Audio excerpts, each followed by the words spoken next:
এক ভয়ানক রাত যাপনের কাহিনী নিয়ে আজকের গল্প রাতের অতিথি। ষষ্ঠীপদ চট্টোপাধ্যায়ের লেখা এই গল্পটি শুনে আপনাদের কীরকম লাগলো সেটি অবশ্যই কমেন্টে জানাবেন। শুনতে থাকুন দি হরর স্টেশন।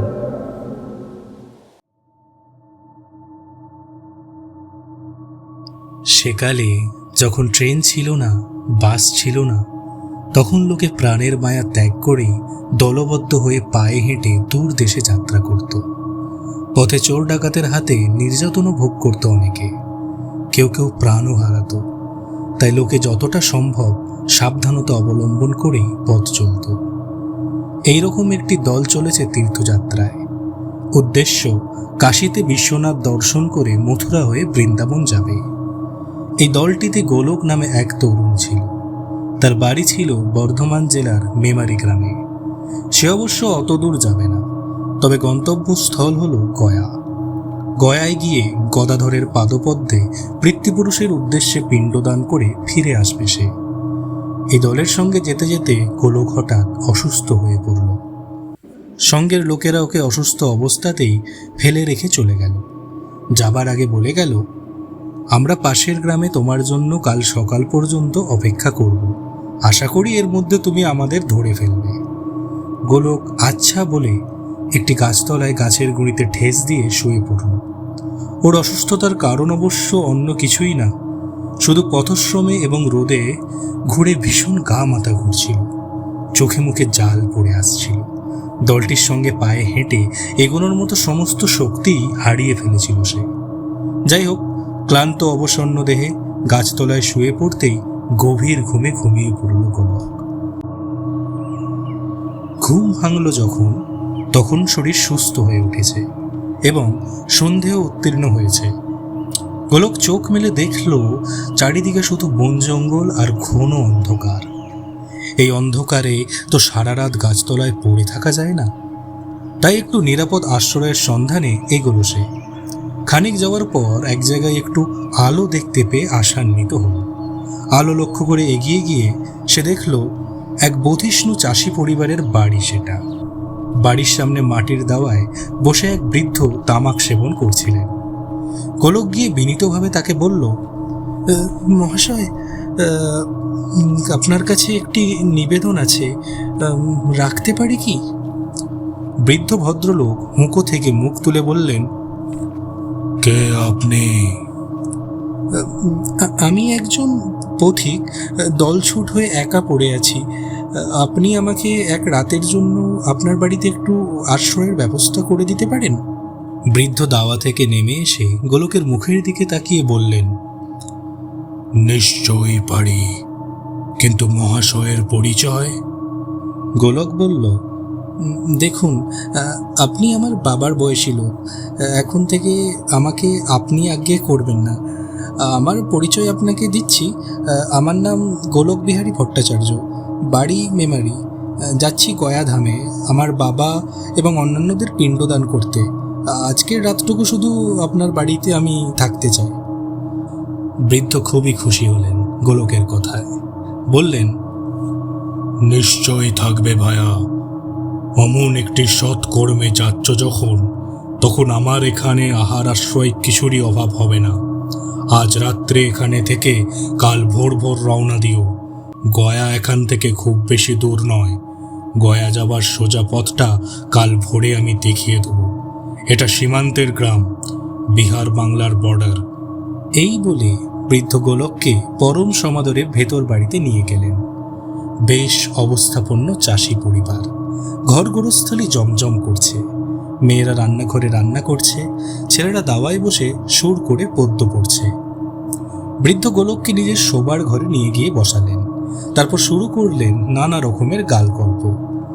এদেশে নীলকর সাহেবরা কিরকম অত্যাচার করেছে, ইংরেজদের এদেশ থেকে কেন তাড়ানো হবে না, সেই সব আলোচনা করতে লাগলেন।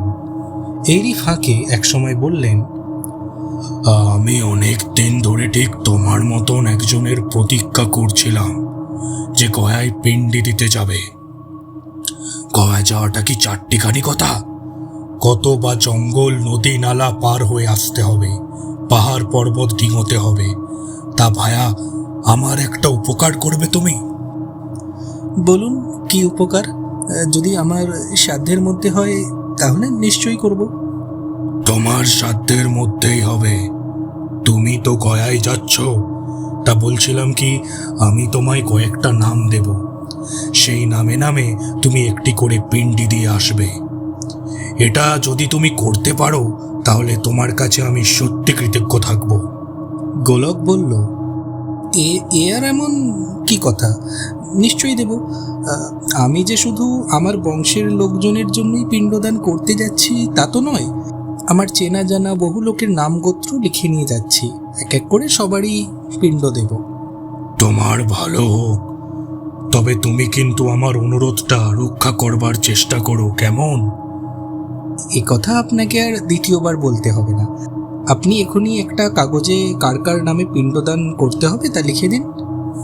বৃদ্ধ তো আনন্দের অতিশয্যে ঘর থেকে বেরিয়ে গিয়ে জোর গলায় বলতে লাগলেন, শোনো শোনো, তোমাদের সবাইকে বলছি, আমাদের বাড়িতে আজ যিনি অতিথি হয়ে এসেছেন তার যেন কোনো রকম অসুবিধা না হয়। এখানে খুব ভালো করে এনার পরিচর্যা এবং খাওয়া দাওয়ার ব্যবস্থা করো।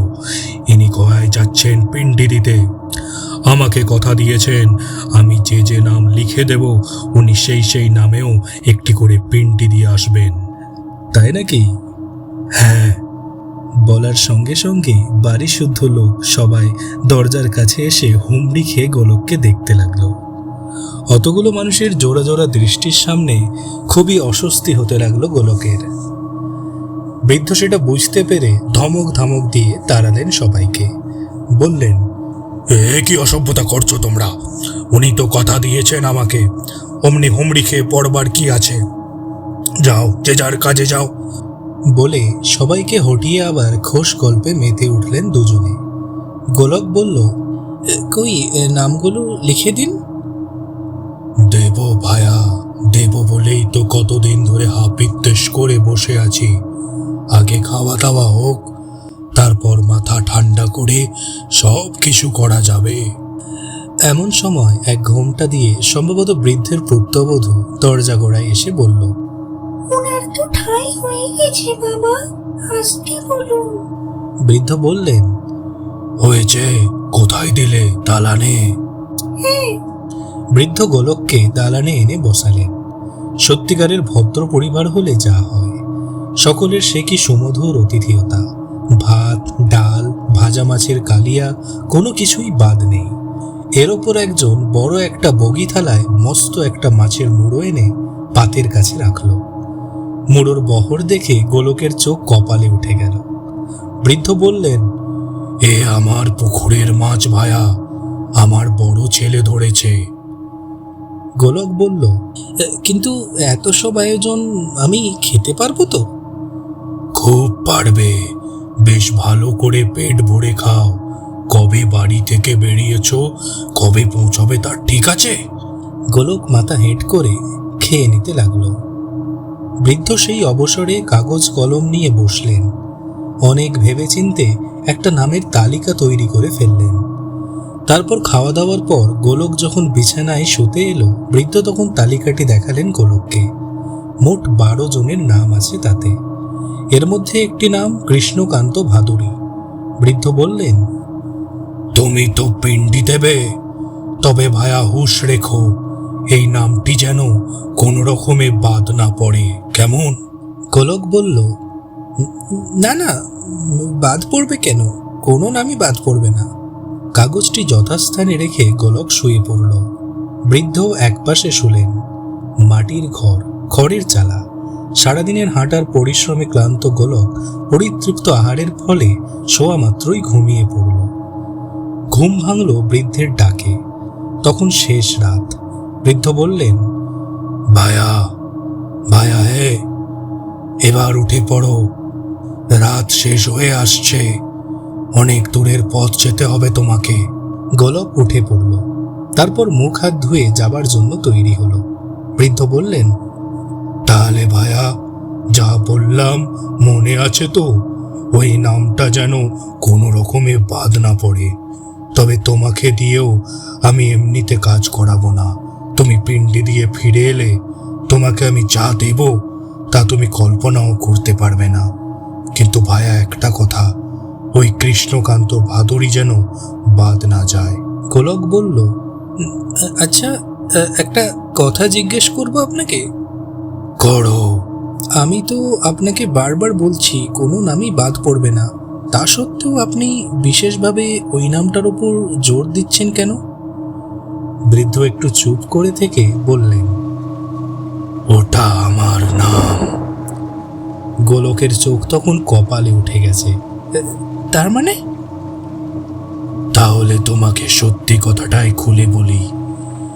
এই যে তুমি এখানে এসে যাদের দেখলে, এরা সবাই আমার পরিজন, কিন্তু এরা সবাই মৃত, এমনকি আমিও। কলেরার মড়কে সেবার গ্রাম উজাড় হয়ে যাওয়ায় আমরা সবাই মরে ভূত হয়ে গেছি। কাজেই ভাই, তোমাকে আমার একান্ত অনুরোধ, তুমি গদাধরের পাদপদ্মে আমাদের নামে একটি করে পিণ্ডি দিয়ে এসো, তাহলে আমরা সবাই উদ্ধার হয়ে যাব। গোলক ভয়ে ভয়ে বলল, আমি তাহলে রওনা হই এবার। হ্যাঁ চলো, তোমাকে সোজা রাস্তা একটা দেখিয়ে দিই। এই বলে বৃদ্ধ বাড়ির বাইরে নিয়ে এলেন গোলককে। এসে বললেন, আর হ্যাঁ, ওই যে ওখানে বেলগাছটা দেখছো, ওই বেলগাছের নিচে আমাদের পিতৃপুরুষের 10 ঘোড়া সোনার মোহর পোঁতা আছে। বাড়ি যাবার সময় ওই মোহরগুলো তুমি নিয়ে যেও। তবে একটা কথা, যদি দেখো এই বেলগাছটা শেকড় শুদ্ধ উপড়ে পড়েছে, তবেই জানবে আমরা উদ্ধার হয়েছি, এবং ওই মোহরে তুমি হাত দেবে। নচেত যদি দিন মানে আসো, আমার জন্য সন্ধে পর্যন্ত অপেক্ষা করবে, কেমন? গোলক বলল, আচ্ছা, বলে বৃদ্ধের নির্দেশিত পথে রওনা হলো। বৃদ্ধ বললেন, এমনিতে গয়া এখান থেকে 7 দিনের পথ, তবে আমার প্রভাবে তুমি এই পথে গেলে কাল সকালেই পৌঁছে যাবে। গোলক সেই পথেই অগ্রসর হলো। যথা নিয়মে গয়ায় গিয়ে নিষ্ঠার সঙ্গে সকলেরই পিণ্ডদান করল গোলক। বিশেষ করে বৃদ্ধের অনুরোধে তার পিণ্ডটাই ভালো করে দিল। তারপর মোহরের লোভে আবার এসে উপস্থিত হলো সেইখানে। তখন ভর্তি দুপুরবেলা। রাতের অন্ধকারে বৃদ্ধের যে বাড়িটি সে দেখেছিল, সেই বাড়িটি এখন কেবল ধ্বংসস্তূপ হয়ে পড়ে আছে। কিন্তু এ কি, বেলগাছ ওপড়ায়নি কেন? তাহলে কি ওরা উদ্ধার হয়নি? যাই হোক, বৃদ্ধের কথা মতো গোলক সন্ধে পর্যন্ত অপেক্ষা করতে লাগলো। সন্ধ্যের পরই বৃদ্ধের আবছা শরীর ফুটে উঠল। সেই ভাঙা বাড়ির ভিতর থেকে বৃদ্ধ বেরিয়ে এসে বললেন, তোমাকে ধন্যবাদ ভায়া, আমার বংশের সবাই উদ্ধার হয়ে গেছে, একমাত্র আমি ছাড়া। গোলক বলল, কেন? আপনার পিণ্ড তো আমি বেশ যত্ন করে ভালোভাবেই দিয়েছি। তা দিয়েছ, তবে কি জানো, আমি অত্যন্ত খুঁতখুঁতে লোক। আমার পিণ্ডিটার উপর একটা চুল পড়েছিল, তাই আমি সেটা খেতে পারিনি। তোমাকে আমার জন্য আর একবার কষ্ট করতে হবে ভায়া, লক্ষ্মী ভায়া আমার।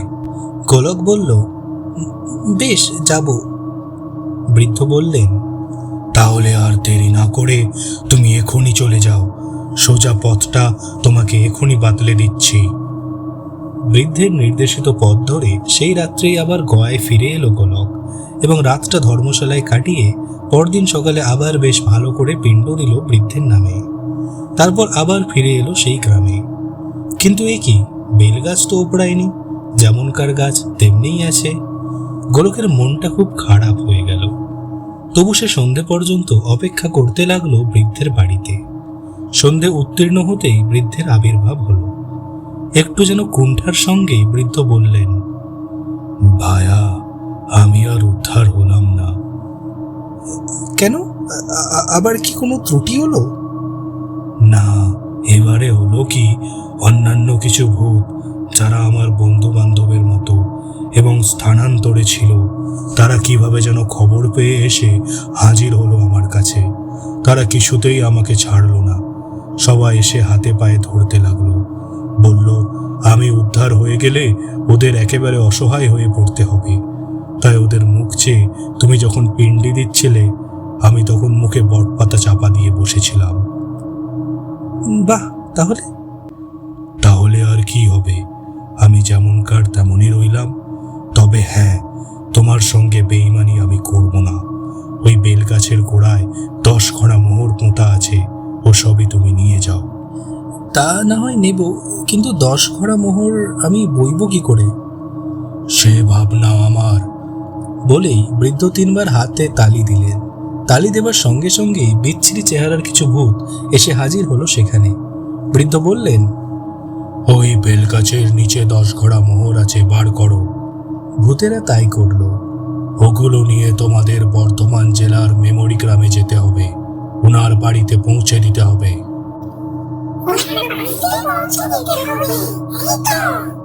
হ্যাঁ,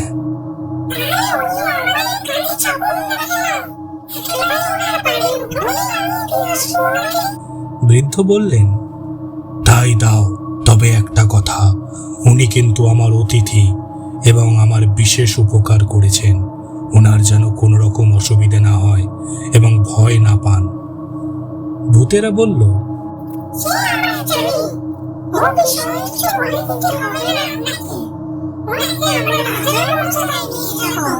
আর একটা কথা, ওনাকে বাড়ির উঠোনে না নামিয়ে বরং ঘরের কাছে দরজার বাইরে অন্ধকারে কোথাও নামিয়ে দিও। খুব সাবধানে কাজ করবে, কেউ যেন দেখে না ফেলে, কারণ ওই রকম অবস্থায় ওনাকে দেখে ফেললে ওনার বাড়ির লোকেরাই হয়তো ভূত বলে মনে করবে। বৃদ্ধের কথা মতো ভূতেদের সাহায্যে গোলক 10 ঘড়া মোহর নিয়ে ঘরে ফিরল। সে এবং তার বাড়ির লোকেরা খুব চাপা বলে মোহরের কথা কেউ জানতেও পারল না। অল্প দিনের মধ্যেই গোলক মস্ত বড়লোক হয়ে উঠল। গল্পটি শেষ অবধি শুনবার জন্য আপনাদের সকলকে ধন্যবাদ। এই ধরনের আরো রোমাঞ্চকর গল্প শুনতে সাবস্ক্রাইব করে দিন এই চ্যানেলটিকে।